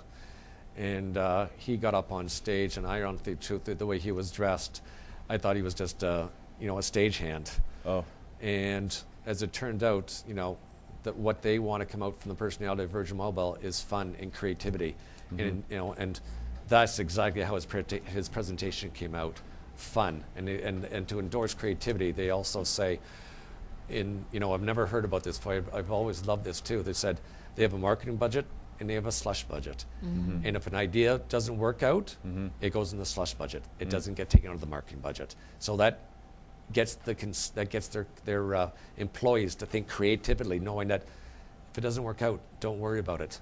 It's not going to affect our marketing budget overall. And I think that's a great idea. And they again, just and Richard Branson, he's Yeah. the same way. He just fun. Yeah. He's Yeah. just a fun gentleman to be to be around. He looks like it, and I've never had the privilege of meeting him, but he just looks like he has fun in life and he enjoys life, and it's our only life, so why not enjoy life? Yeah. Why not have fun with it? yeah. Absolutely. And Steve Jobs was also very He's very casual. exactly, Blue that's jeans right. and a black sweater. Exactly, that's right, exactly. Yeah. I'm trying to emulate him today. Black sweater and blue I tried to jeans. too, but I lost my black sweater. I almost Great. wore a black turtleneck too. And we planned the whole thing the next time. Okay, Richard, not a lot of time left. But Yes. one other question, because we talk about communicating the essence of what of the personality, whether Yes. that be but a company, and I can imagine you go in and work with some companies, and they might have some real problems with their brand, that maybe who they are as a company is really not where they should be. They should be doing things better. They should be doing things differently. And then, Well, it's almost that's- like the role of brand consultant can morph into a complete business consulting Well, service. very much so. And a brand identity starts with a great corporate strategy and corporate identity, first and foremost. And the first phase into that is, what is your line of business? And ensuring what is your line of business and stay in that line of business. I've seen over the number of years now, many of the great food brands are starting to sell off brands because it doesn't fit in their strategic vision anymore. So they're really zoning in as to what are our key strategic products that we want to be known for, and they're selling off others, still very valuable brands, but to smaller corporations that can make greater use of those. So and don't try to be one for all. You can't. Identify what is the business you're in, and identify exactly, again, who do you think is going to best fit your product and your brand, and know the fact is that there's many brands out there, and that you can't be one for all, and customers are going to buy your competitors' products as well as your product.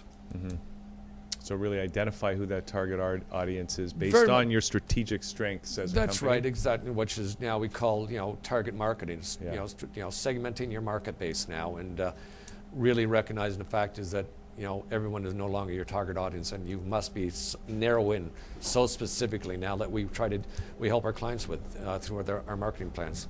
Okay. So for people that are tuning in right now and watching this, who are the kind of people that you want to be talking to? Well, we'd like to talk to Baker Branding entrepreneurs, small and mid-sized businesses. Why? Because that's who we are. I've come from the small business sector, so I understand their challenges because I've met those challenges head on. So I understand the challenges of they're not getting enough through their brand identity. They don't have an adequate marketing plan. They don't understand their competition or who their target audience is. Or the fact is that they can't generate new business. So that's exactly where Baker Branding comes in. But again, budget is never been important to me, because creative thinking is the life force for small business to fuel their competitive edge, and that's where I've always done when I've been in the private sector. Use my creative mindset to outthink the competition instead of try to outspend the competition. And if you do the job right, there's going to be more than enough money for everybody anyways, right? That's right, exactly. That's right. Yes, and that don't try. And if you're just starting out, set realistic objectives, smart objectives that can be measurable and are very attainable, and just take it one day at a time. Don't try to jump off. Don't try to think you would coming into this new market you can get 20-30% market share in the first year. Just try it for 1 and 2 and grow from there. Right. Yeah, super. So what's the first step? Is there a website or something where people Well, you can, our website is www.bakerbranding.ca, or they can get me at 416-768-7648, or my email address is richard@bakerbranding.ca, and we always offer a compulsory 90-minute complimentary brand consultation prior. Fabulous. That's Okay. amazing. Yeah. So, and there's no company too large or too small to meet you. Not at all. Not at all. That, as I said, we can take, we look forward to helping any business out there who's looking forward to really having a resilient and more profitable brand identity. But certainly it's what we're looking for is if you're looking to increase sales, increase your customer retention, and increase your customer loyalty, then call Baker Branding. We'll help you achieve those objectives for yourself. Awesome. Okay, Richard. Well, this was fun. Well, great. Well, It's thank very- you for the opportunity. I found that was very enjoyable conversation, Marla. And I thought it was very interesting. yeah, I mean, it's totally pertinent to what's going on right now. And my head's spinning now with, should I remount my flaxseed cookie and have a meeting with Richard? Well, I will just say that, the one great brand that has come out throughout this tough economy is Porter Airlines. Oh. And Air Canada let them in. And now you're not going to get them out because from what I hear of people that use it is that they love the experience. Well, I took it once and I loved it. I just want to actually book a flight. I don't care where I go because they're nice, they're clean, and their lounge is amazing. They offer you free drinks and stuff, and you just go to the cooler, and it's just like, it's so pleasant Yes, that I want to just only do porter. that's right. Exactly. And that's, I'm hoping to be going to Montreal and some business in the new year. And I've already said I'll be, connecting with my best friend who lives in downtown Toronto and sleep over there. And I'll just walk down to Porter Airlines and Yeah. take Porter Airlines instead of wasting $45 man. parking at the, Yeah. at the yeah. It And doesn't make Houston Airport. sense to fly from the airport to Montreal. I mean, No. you're going to spend as much time door to door as you do Exactly. even if you drive. Exactly. Right. So You're right. And Exactly. Porter's Yeah, that's solved right. that problem. And it's a Yes. prop plane, so if you can Yeah. tolerate prop planes, then you got it made. And they're already they're short hauls, so Yes. Okay, Richard. Great to have you on the show. Well, Thanks thank for you very coming much for in. the time, Hugh and Marlo. It was a great experience for yeah, myself. it's really interesting stuff. Richard Baker, Baker Branding. Okay, let's take a little break, Marla, and we're going to come back and we're going to have some more fun Right. as we hit the home stretch here on Liquid Lunch on a Thursday. We'll be right back.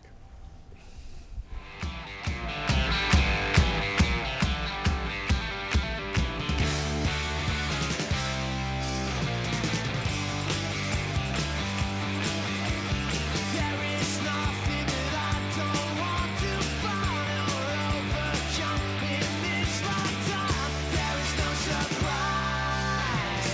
Sha la la la la. Blue walking, smooth talking,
Welcome back to Liquid Lunch. A couple of tracks there from Surplus Sons. That's our music today. Surplus Sons. Hey, Marla. Yeah. Okay. Vanna White. Welcome to the home stretch of Liquid Lunch. Yeah. This is the fun part of the We're show. doing something reverse now. We usually Oh. start off like this. Yeah, we do. But now we're Kenny was in ending early. like this. Yeah, Kenny was early, and So that's the we're way doing life this now. goes. Before we get No started, problem. I just want to say hi to Ernest. Ernest? Hello, Ernest. Great to have you checking out the show. Yeah, Marla? and I just want to say, whoever keeps calling my cell, and it's only on Thursdays, and it's only between 12 and 2, don't. It's always a blocked number or unknown. Really? Don't call me because Because you're on the show. I'm on the show. I'm working it, baby. I'm working it. Working it. Okay. Yeah. Okay, I got some juicy things for you. And Alrighty. I hope you weren't cheating, and you did really well I didn't even last look. week. Amazingly so. You're a master of all trades, you know. Well, you know. Okay. Jack of some. Okay. Which tire? Yeah, Yeah. I know. What? Quick save. Which tire on a car wears out first?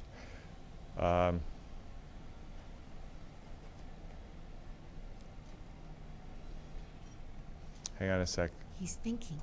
Watch him think. It's the front left tire. It's the right rear. I got that so wrong, Marla.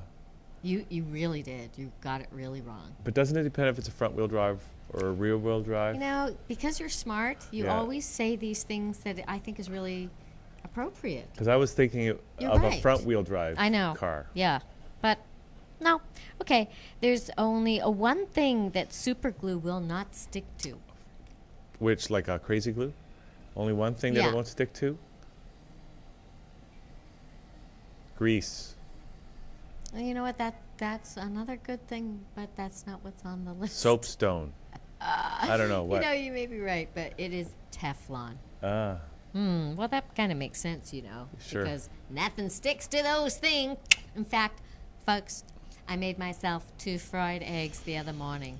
I couldn't believe it, and I decided to use my Teflon pan, and it really does work. I was flipping it. without any butter or anything to. Actually, You know what I mean? did use a little butter, which Pan, helped it little- slip a little better, I'll a tell little you, better. I gotta say, Yeah. I know all about the Teflon, but I prefer cast iron. Yeah, but you have to prefer- oil those things. You have to No, treat them it and just- talk to them and have therapy with them, and it's like too much. the one I butter. use, and I know you're supposed to do it a certain way. I never did it. I just started using it, Yeah. and it's getting worked in. I just Yeah, put a little butter on That's it. Yeah, too much work. Okay, here's something. Insects outnumber human beings on this planet by something to 1. I'll say 1,000,000 to 1. You are right. Can you believe that? And you know, if the insects decided to take over the Earth, we'd be in trouble, baby. They tried to take over the studio once, and they were in trouble. And then we called PCO. No. PCO. They tried to take over the studio. Come on. Okay. Okay. After spending 84 days in Skylab, the astronauts were found to be 2 inches taller or shorter. Taller. Right. Now, my question is, once they land and stay on the ground for some time, do they lose that height? Yeah, they would probably lose more of it instantly because their whole bodies are weakened by being in the anti-gravity state for so long. They actually have to recondition themselves to get used to gravity again. That's why they put them in quarantine. They can only stay in space so long. You can't stay in space forever. You're going to die. You need gravity. Humans need gravity. I think my body's cooperating with gravity because I know my breasts used to be here. No, you can fix and now that. they're here. And my ass used to be here, and now it's here. So I'm cooperating with gravity. No comment. You never say any comment when I say that. Okay, never mind. You should All right. stretch.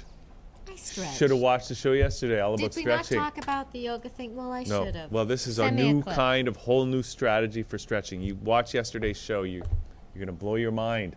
All that gravity stuff you're talking about can all be fixed. Oh, Marla. yeah, right. Okay, I better watch the show then. Never mind. All right.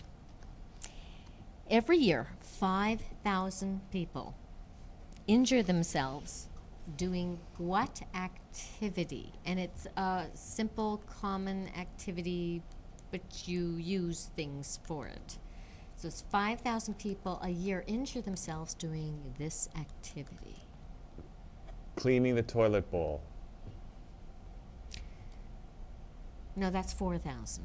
Oh. No. This 5,000, it's playing pool. Oh, really? How do you think they hurt themselves?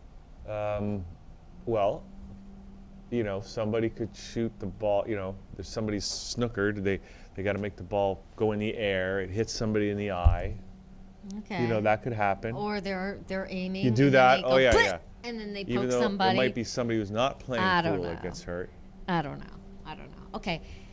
There's a percentage of life on Earth. So and so percentage of life on Earth is found in the ocean. Oh. What percentage would that I'll be? say 90%. You're really good. Again, you blow me away. It's 80%. I find that hard to believe. So that's so many organisms and species Yeah. and microorganisms in the ocean that outnumbers us by 80%. Well, think about it. So we're only 20% on the surface. Well, look at the planet. 70% is covered in water, Well, that's right. right? Okay. Well, I've got some stuff coming up for you then. Okay. Sneakers were invented in 1917. What were they called? The first sneakers? The first sneakers in 1917 were called what? Keds. What? You are right. Are you serious? Yeah. I can't believe it.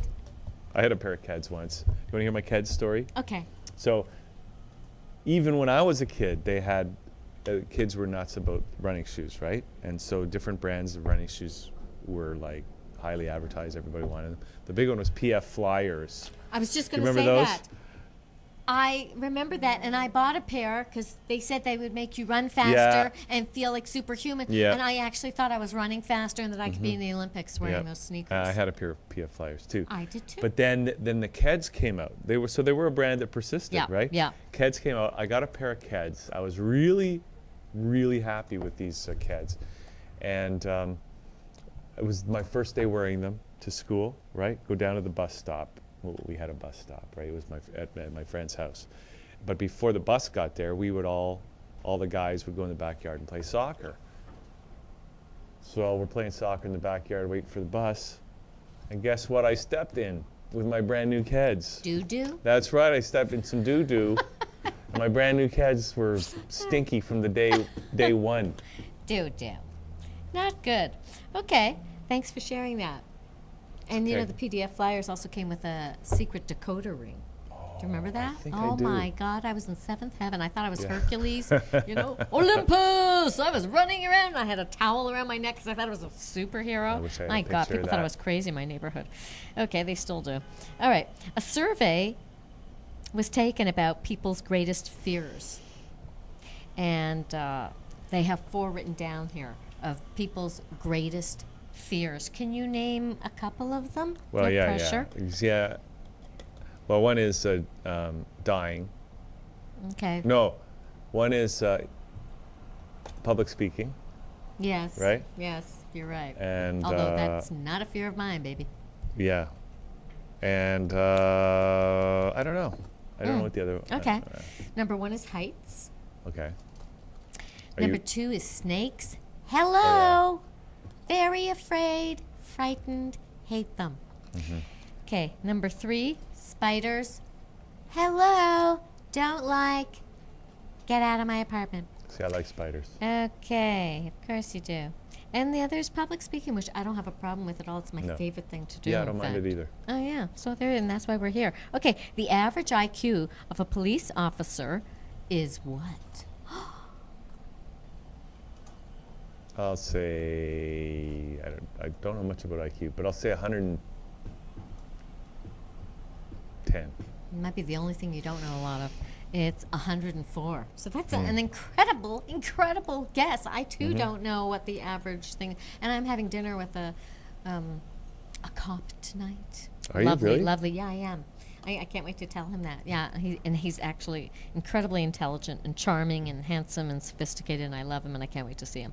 Okay, all of your body's functions, even your heart, stop when you do this. Sneeze. Yes.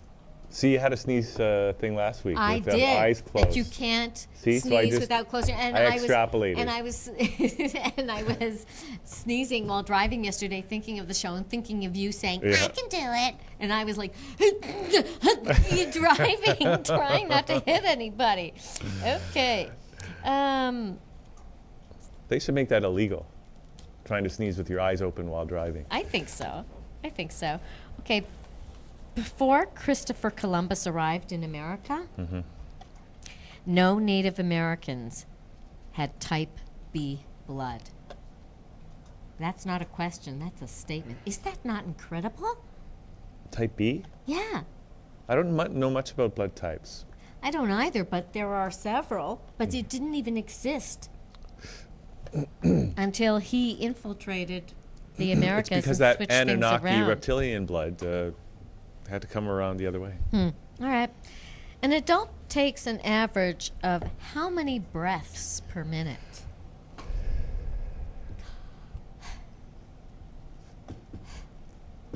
14. Oh my God. What? 16. Oh. You're amazing. I don't know how you know this stuff. All right. The best selling passenger car ever in existence was what? The best-selling passenger. I'm gonna say the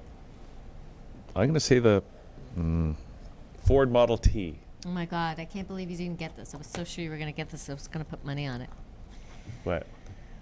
The best selling passenger car Toyota Camry. ever is the Volkswagen Beetle. Oh. And they sold at least 22 million Wow. since 1937 when it was invented. 22 million. The Beetle. I almost can't got. believe I almost it. bought a Beetle once. I once killed a beetle. Okay. Tell me your story. I had a choice. I could have bought a Beetle or a Ford Pinto, Oh yeah. and I chose the Pinto. Well, speaking of Pintos, I'm glad you brought that up because in my notes here it says that a Pinto is not a color. It is not. I'm sorry. A Pinto is known. People say, "Oh, look, there's a Pinto horse," Yeah. but a Pinto is not a breed. It's just a color. Oh. Okay. There you go. See, I didn't know. But that. actually, they always. So I don't know. I don't know. They also say that about Palominos too. Okay. Here's something kind of interesting. How long is a million seconds in days? How long is a million have to- seconds in days? I need a calculator. Ooh.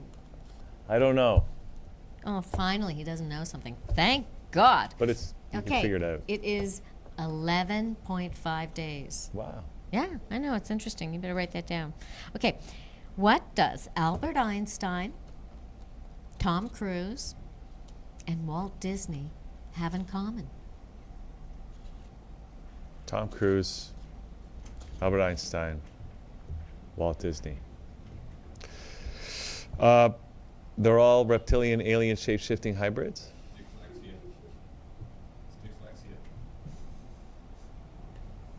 It is dyslexia.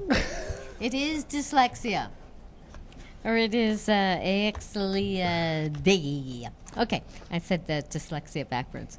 Scientists say the easiest sound for the human ear to hear is what? The easiest sound? The easiest sound Oh, to the I human know. ear. The baby crying. Oh, yeah, right. People leave restaurants because of babies crying. That's Are because you they can kidding? hear it too easily. No, the. Okay, I'll tell you what the answer is. I don't want to get into it. All right. Okay. So whenever you want to soothe somebody, you just go. I do that a lot when I'm on the phone with people and they're upset. I just go. Yeah, I write it too. In fact, I just wrote it recently on a text. Okay, when astronauts returned from the moon. You mean pretended to return to the Earth from the moon. Okay, let's not get into that one either. They had to go through customs. Really? Can you believe that? I mean, if that's true, And what did they declare? Just bringing back a few rocks. I was just going to say, couple of rocks. Couple of rocks. Contaminated rocks. I don't know. Okay. The average adult laughs how many times a day? The average adult. I don't know. I don't know. Less than we laugh, probably. I would say less than we laugh, but we laugh when we're together. You know, depending on who you're with. I mean, Yeah. I'm with certain people and I don't laugh once, and I'm with other people and I laugh like the whole time I'm with them. I know. So, you know, and laughing is like nectar Feels to the good, soul. eh? Oh, God. Yeah. So the average person laughs, I'm going to let you guess this, how many times a day? Okay. 20 times. Okay. No. According to this, it says 7 or 8. See? So, you know. Okay. Elephants are the only mammals that can't do what? Jump. Right. This sounds familiar. Did I mention this on another thing? It sounds so familiar. don't- Oh, I know. I did one about elephants. Not they couldn't bend their knee. Right. Something like Yeah, that. yeah, yeah. See, all this stuff. God. Okay. The index finger, and I talked about this actually. I did a whole piece on the Statue of Liberty for your show because they were renovating, and I found out all these statistics. So now the index finger, the index finger of the Statue of Liberty is how long? 7 feet. No, more than that. 18 feet. You were right the first time. Really? 7 feet? It's 8 feet, so I'll give it to you, baby. Okay.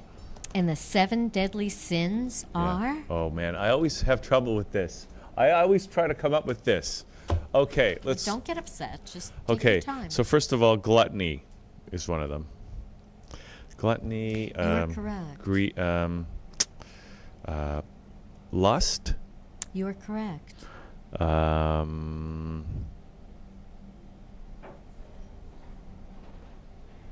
Pride. You are correct. Um,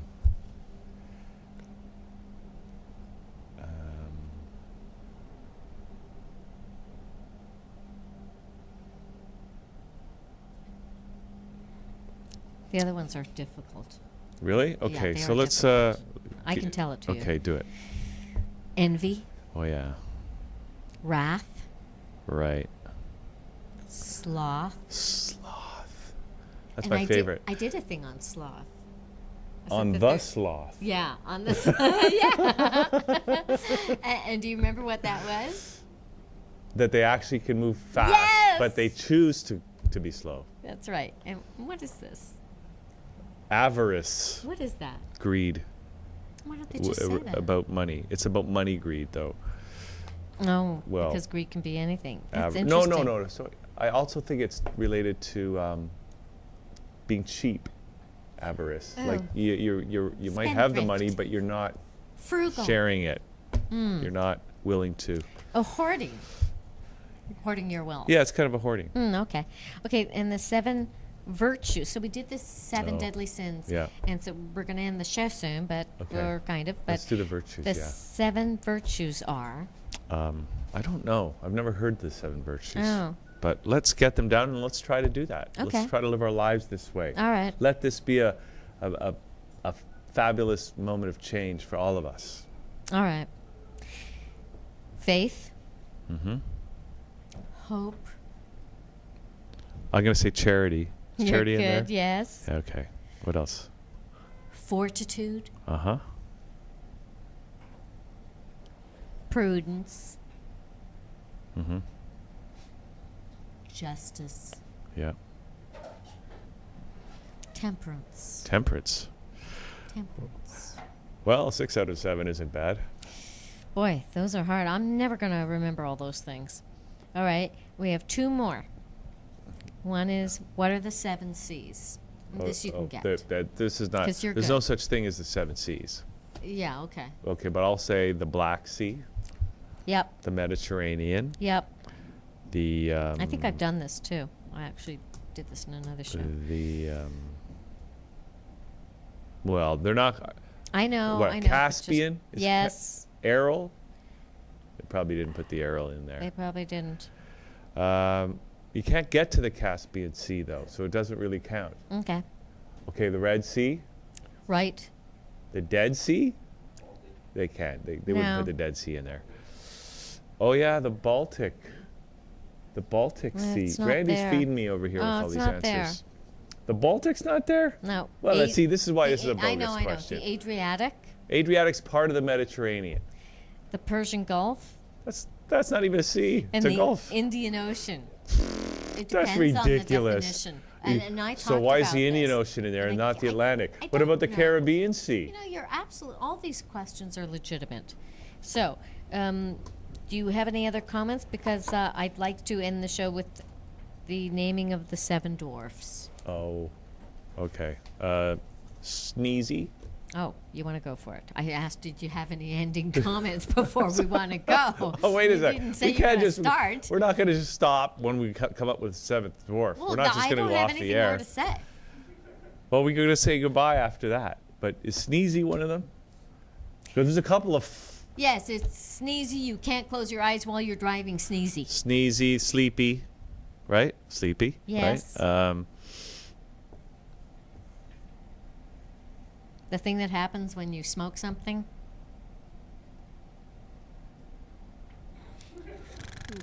Boy, this is really good. Stony, Dope. Dopey. Dopey. Oh, okay. Forgot. I thought somehow they all started with S. Okay.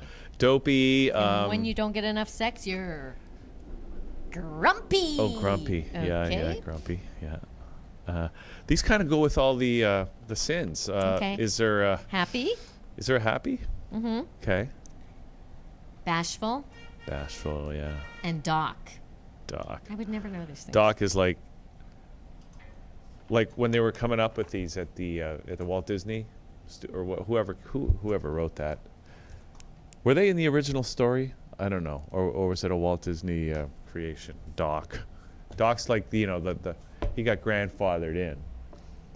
You know You know what I what? mean? Sometimes you think too much about something. 1, 2, 3, God 4, knows I 5, do. 6, 7. Okay, that's 7 dwarfs. I think we're good. All right. Do you want to talk some more? I just noticed something that was a little interesting. Okay, let's do it. We got Okay, a couple just minutes. one more little thing. Yeah.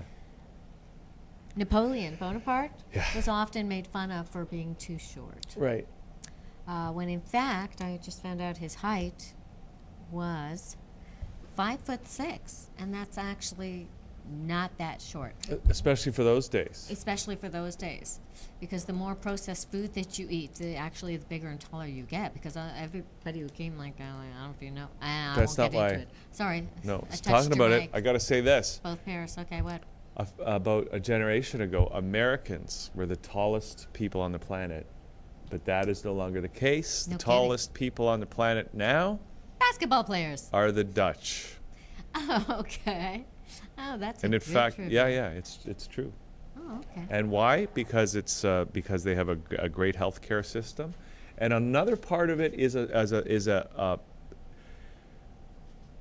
when kids grow up with a lot of stress, whether that be from poverty or bullying or anything like that, that affects their height. So when you live in a culture that's where everyone's treated well and it's a good environment for kids to be raised in, then those kids are going to be taller, especially if they get good nutrition. So that's Yeah. why the Dutch are the tallest people on the planet right now. Okay. Can I say one more thing? Okay. Apparently, it's impossible for people to lick their own elbow. Would you like to give it a try here? Well, yeah, but not on camera. Oh. Okay, I will. No, can't lick it. Okay. Well, that's good to know. So I So guess we won't it's even true. try. Okay. Okay. Well, it's been an interesting show. It's been a great show. So, Marla, that was fun. Yeah, Thanks that for was doing fun. this. And we'll be back tomorrow at noon for more Liquid Lunch. And this is the last show with you of That's 2011. why I wanted to make sure I showered. I wanted to be very presentable. Well, This is I very tell you, it's special been a very nice before change. The 2011. It's been a very... that I've showered. Yes, it's been a nice change. I smell very good. Don't smell me. Yeah, I yep, smell that's good. clean Yeah, that's for clean, a man. change. yeah. Right. Yeah, he would know. All right. Okay, thanks, everybody. We'll see you tomorrow for more Liquid Lunch right here at thatchannel.com. See you then. Bye.